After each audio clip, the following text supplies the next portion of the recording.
Tonight, Canada fires back at Trump's tariffs. We must respond with both purpose and force. Slapping tariffs on some U.S. vehicles. We are very worried to put food on the table. Shutdowns, layoffs, a stock market slide, the worst day since the start of the pandemic. Still, Trump is unfazed. The unthinkable just happened. Overnight, Canada and Mexico didn't just threaten, they pulled the plug. More than $103 billion worth of oil and gas flowing into the United States, gone, cut off without warning. The pipelines are empty. The ports are silent, and Washington is panicking. For years, America believed its energy dominance was untouchable, that Canada and Mexico would always supply cheap, reliable fuel, that trade agreements and political alliances guaranteed the oil would never stop. But that belief collapsed, and the consequences will reshape the global economy. But how did America's closest allies become its biggest threat? Why did Canada and Mexico kill the U.S. energy lifeline overnight? And is this the moment the United States finally loses control of the global energy game? The $103 billion blow. Without warning, two of America's closest trade partners and energy lifelines, Canada and Mexico, simultaneously announced the suspension of all oil and natural gas exports to the United States. The numbers behind the embargo revealed the scale of devastation. Overnight, the United States lost access to approximately 3 million barrels of oil and 7 billion cubic feet of natural gas per day. To put that in perspective, that supply accounted for nearly 40% of all crude oil imports and over 35% of natural gas imports into the country. The annual value of these imports totaled over $103.3 billion. This wasn't just a trade inconvenience. It was an economic earthquake that would shake every corner of American industry. The automotive sector, already struggling with rising costs and declining demand, faced immediate disruptions.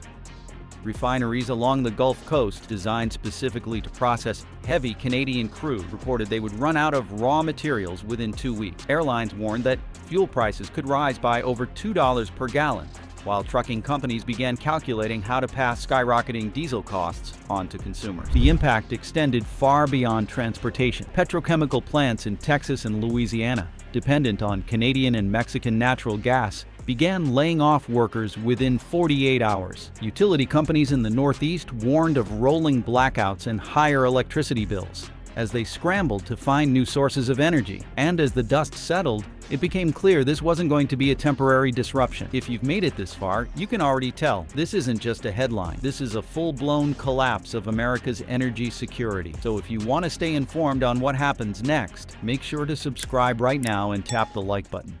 No way back. In the days following the shutdown, Washington dispatched diplomats to Ottawa and Mexico City, hoping to negotiate a reversal. But behind closed doors, Canadian and Mexican leaders made one thing clear: they weren't interested. Canada's new government, no longer led by Justin Trudeau, emphasized that the decision had been years in the making. After decades of being treated as a secondary partner, burdened with tariffs, and excluded from key trade negotiations, Canada had finally decided to chart its own course.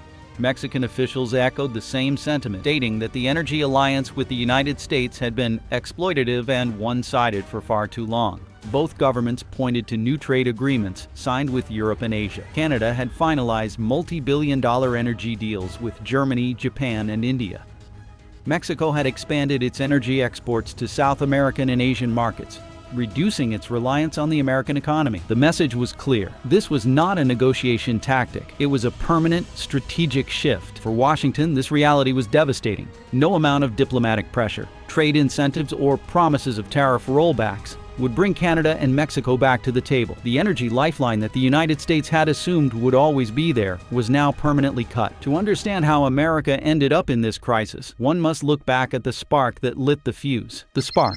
It began in early February of the year 2025, when President Donald Trump reimposed aggressive tariffs on Canadian and Mexican goods. The move, framed as an effort to protect American manufacturing, included a 25% tariff on imported steel and aluminum, as well as a 10% levy on Canadian and Mexican crude oil.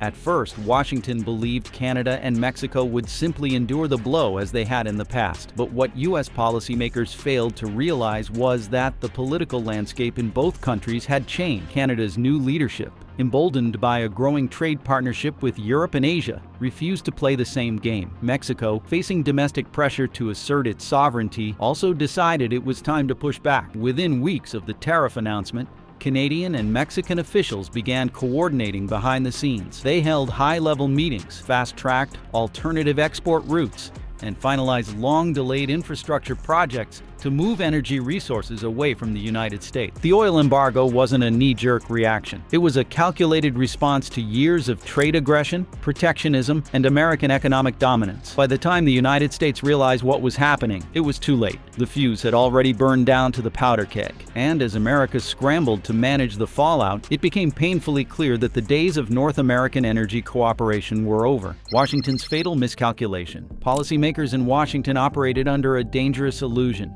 a belief so deeply entrenched that it became political doctrine. They assumed that Canada and Mexico, two of America's largest trade partners, would never have the leverage nor the audacity to pull away from the United States energy market. This overconfidence shaped every decision, every tariff policy, and every negotiation strategy. But as history has now revealed, that assumption was catastrophically wrong. The roots of this miscalculation can be traced back to the early days of North American trade agreements. Since the signing of the North American Free Trade Agreement in the early 1990s, the United States positioned itself as the economic anchor of the continent. Canadian and Mexican resources, especially oil and natural gas, were seen as automatic extensions of American industry. Lawmakers believed geography alone secured their dominance. After all, pipelines, transportation infrastructure, and decades of trade history had created what they believed to be an unbreakable bond. However, this perspective ignored growing frustration in both Canada and Mexico. For years, both countries warned that Washington's protectionist policies and tariff maneuvers were unsustainable. Canadian officials voiced their discontent over unfair steel and aluminum tariffs.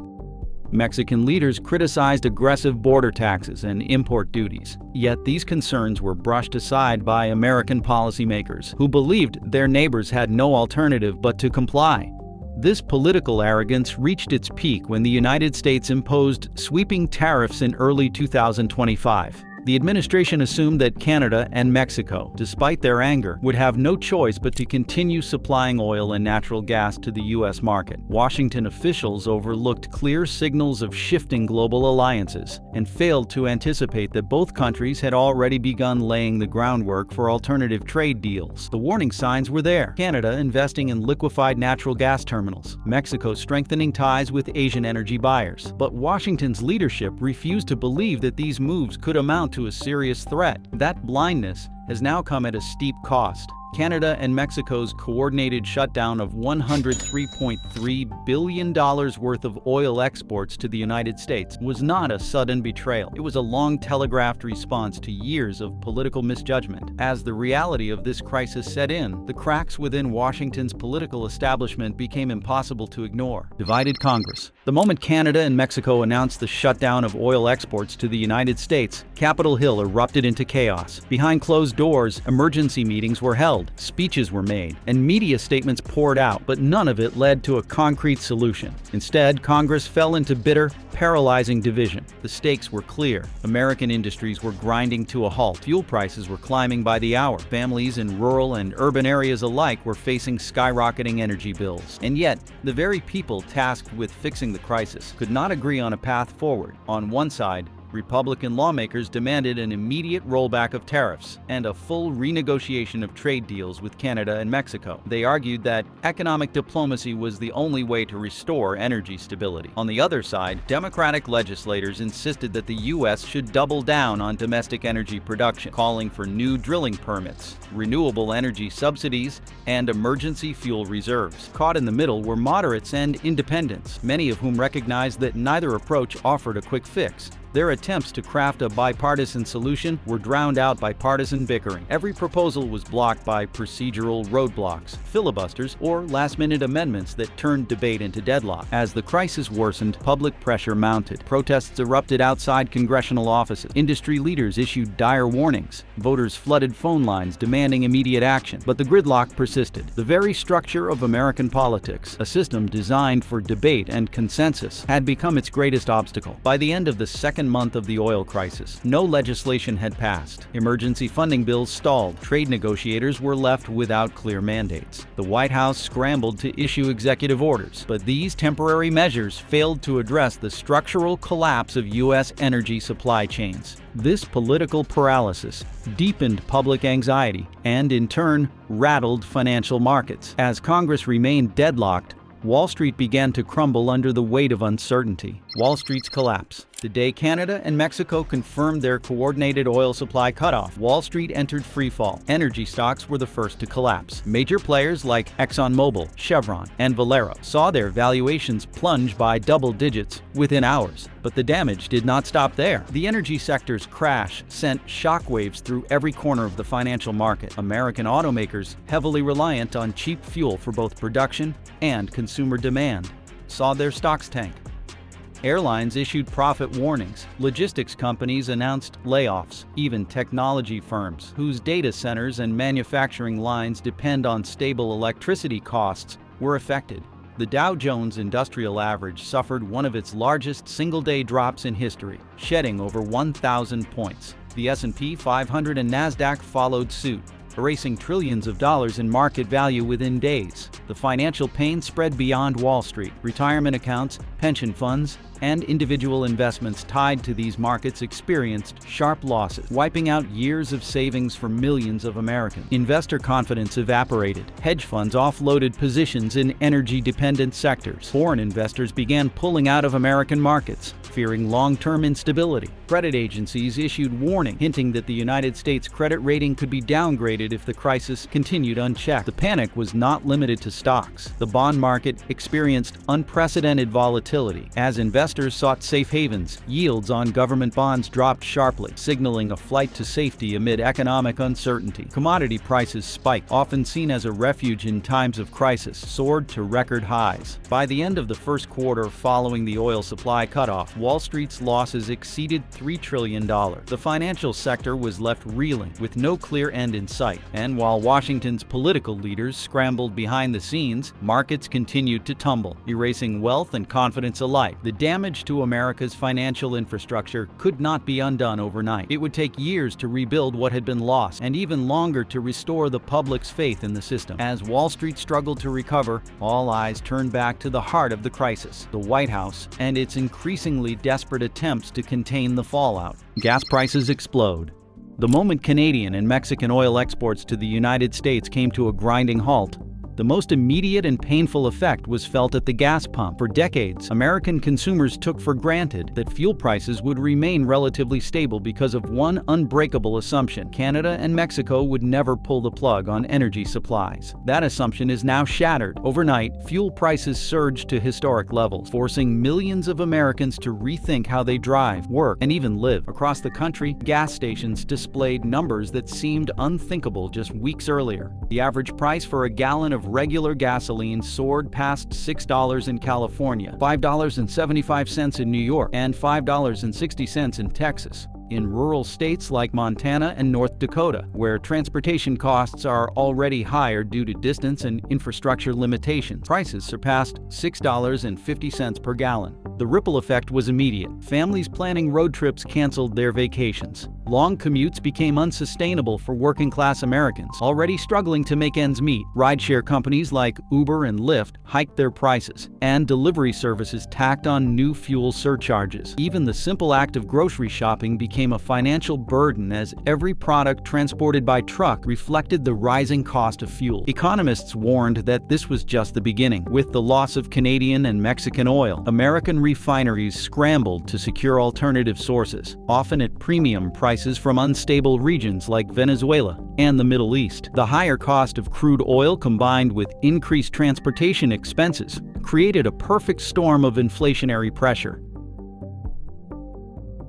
Airlines increased ticket prices to offset soaring jet fuel costs. Local governments faced budget shortfalls as public transportation systems, school buses, and emergency services burned through their fuel budgets faster than anticipated. Even utility companies warned of increased costs as they relied on diesel generators to maintain service during peak demand. But while American families struggled to keep up with the rising prices, few realized that the energy crisis was about to hit them even harder in a way they never expected. Blackouts incoming. Just as Americans were coming to terms with skyrocketing gas prices, a new crisis emerged, one that plunged entire regions into darkness. The sudden disruption of Canadian and Mexican energy export did not only affect fuel for vehicles, it also destabilized the very foundation of the American power grid. For decades, northeastern states like New York, Pennsylvania, and Massachusetts depended on affordable hydroelectric power from Canada to balance their electricity supply. That lifeline vanished overnight. As demand remained constant but supply dwindled, the electric grid became overburdened and vulnerable. By early April of 2025, rolling blackouts began in major cities. New York City experienced 3 consecutive nights without power in some boroughs. In Michigan, entire counties faced 4 to 6 hour power outages daily. California, already dealing with an aging grid, reported emergency shutdowns in several counties to avoid catastrophic failure. Hospitals scrambled to activate backup generators. Schools closed intermittently, unable to function without reliable electricity. Small businesses, already reeling from fuel price hikes, were now forced to close during blackout hours, losing valuable revenue.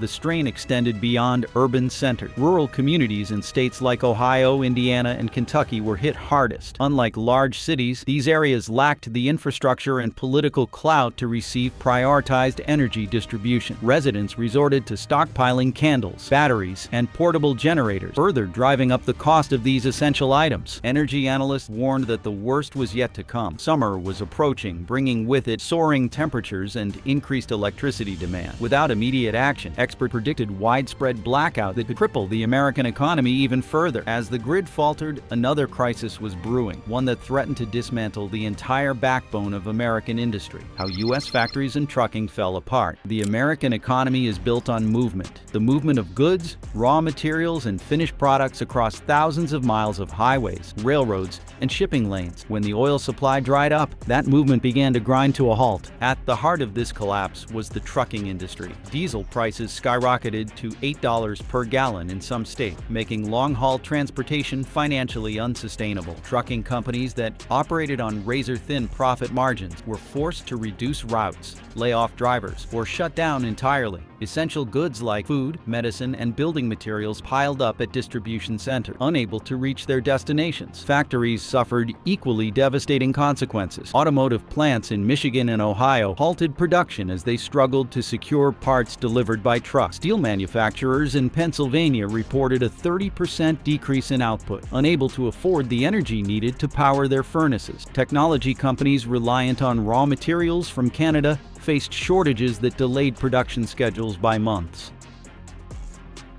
The collapse extended to the agricultural sector. Farmers in Iowa, Nebraska, and Kansas struggled to transport their crops to processing facilities. Refrigerated trucks carrying perishable goods faced limited availability and higher rental costs, leading to significant food spoilage and price increases at grocery stores nationwide. The American supply chain, once considered a marvel of efficiency, now resembled a house of cards ready to collapse at the slightest breeze. And while businesses scrambled to adapt, ordinary Americans were about to face the full weight of the crisis: inflation, job losses, and economic pain. With the energy crisis squeezing businesses and industries, it was only a matter of time before the economic pain reached American consumers. By mid-year, the effects were undeniable. Inflation surged to double digits, with the consumer price index climbing by 12% compared to the previous year, the highest rate since the early 1980s. Essential goods like food, clothing, and household supplies became increasingly unaffordable. The average American family saw their monthly grocery bill rise by nearly 20%. Gasoline and electricity costs, already stretched thin, consumed a larger portion of household budget. But the crisis went beyond rising prices. As factories closed and trucking companies downsized, unemployment rates soared. By August of 2025, more than 2 million Americans had lost their jobs due to the cascading effects of the energy collapse. Entire towns built around manufacturing hubs found themselves on the brink of economic ruin. Retail spending plummeted as families prioritized survival over discretionary purchases. Home sales stalled, with mortgage rates increasing in tandem with inflation. Credit card debt skyrocketed as Americans struggled to keep up with rising costs. The psychological toll was equally devastating. Consumer confidence hit record lows. Families delayed major life decisions. Buying homes, starting businesses, or even having children because of the uncertainty surrounding the economy. Despite repeated assurances from government officials, the public knew that the crisis was far from over. The American dream, once synonymous with stability and prosperity, felt increasingly out of reach. As the lights flickered and paychecks disappeared, one haunting question lingered in the minds of millions. How did it come to this? And is there any way back? Canada's master plan. Canada's transformation into an energy superpower did not happen by accident. It was the result of years of strategic planning, calculated diplomacy, and bold economic decisions. When the United States imposed tariffs and treated its northern neighbor as merely a secondary energy source, Canada quietly prepared for the day it would no longer need to depend on American markets. That day has now arrived. For decades, the assumption in Washington was clear. Canada needed the United States far more than the United States needed Canada. But as the trade war escalated and tariffs tightened, Canadian leaders began to rethink their role in the global energy market. They accelerated investments in export infrastructure, approved new liquefied natural gas terminals, and renegotiated pipeline routes. Behind the scenes, Canadian energy executives and government officials worked relentlessly to shift their strategy from dependency to dominance. The real breakthrough came when Canada sealed multi-billion-dollar energy trade agreements with European and Asian nations. Europe, desperate to end its reliance on Russian oil and gas, eagerly signed long-term contracts with Canadian suppliers. Countries like Germany, France, and Denmark committed to purchasing Canadian energy for the next 3 decades, securing their own energy futures while cutting out American influence. At the same time, Asia's 2 largest markets, China and India, wasted no time in joining the new Canadian energy order. Both nations signed historic deals to import crude oil, natural gas, and renewable energy from Canada, locking in stable energy supplies at competitive prices. These agreements shifted the balance of power in the global energy market and left Washington scrambling for alternatives. Canada's master plan worked because it was comprehensive. It went beyond oil and gas to include hydroelectric power, wind energy, and critical mineral exports needed for renewable technology. By diversifying its portfolio and expanding its global customer base, Canada no longer needed the United States as its primary buyer. It became an energy superpower on its own terms. As the dust settled, Washington realized too late that its former partner had outmaneuvered it. Canada now controls a significant portion of global energy flows, and it is not looking back. Mexico's big win. While Canada's master plan was already reshaping global energy markets, Mexico quietly executed a strategic pivot of its own. For decades, Mexico's role in the oil industry was largely limited to supplying crude to the United States, locked into the North American free trade framework. But when tariffs hit and American dependency was exposed, Mexico saw an opportunity to rewrite the rules. Mexico's energy strategy began with one bold move: nationalizing key portions of its oil and gas infrastructure. By taking control of pipelines, refineries, and export terminals, the Mexican government ensured that foreign interests could no longer dictate the terms of its energy exports. This shift gave Mexico the leverage it needed to pursue new markets. The next step was diversification. Instead of relying solely on the United States as its primary buyer, Mexico expanded its energy diplomacy, signing new trade agreements with European and Asian partners. Countries like Spain, Japan, and South Korea entered into long-term deals to secure Mexican oil and natural gas supplies. These agreements offered Mexico better pricing, fewer political strain, and greater economic stability. Mexico also invested heavily in modernizing its energy infrastructure. New deep-water ports, expanded refinery capacity, and upgraded transportation networks positioned Mexico as a major global energy player. By reducing its reliance on American pipelines and refineries, Mexico gained control over its own energy destiny. The results were staggering. Mexico's economy surged as energy exports reached new markets and prices stabilized. American companies that once counted on cheap Mexican oil now faced higher costs and limited supply. Mexico's strategic pivot shattered the old North American energy order and left Washington struggling to adapt. China's energy grab. As Canada and Mexico redefined their roles in the global energy market, another superpower moved swiftly to capitalize on America's collapse: China. While Washington scrambled to contain the fallout from losing its North American energy lifeline, Beijing executed a masterstroke of economic strategy. For years, China had been preparing for this moment. It built massive strategic energy reserves, diversified its supplier network, and invested billions in energy infrastructure across the globe. When Canada and Mexico cut off their oil and gas supplies to the United States, China stepped in to fill the void. Beijing's first move was to lock in exclusive long-term contracts with Canada and Mexico. These agreements guaranteed China access to stable, affordable energy supplies for decades, insulating its economy from global price fluctuations. In return, Canada and Mexico gained a reliable customer willing to pay premium prices without imposing political conditions.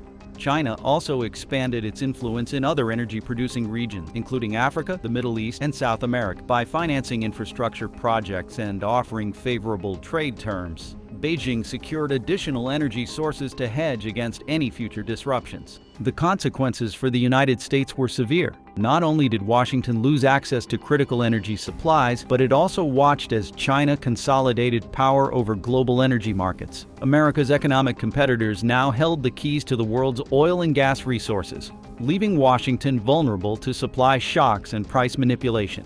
So now we want to hear from you. Do you think America can come back from this? Or is this the beginning of the end? Drop your thoughts in the comments, and don't forget to subscribe if you want to be the first to know what happens next.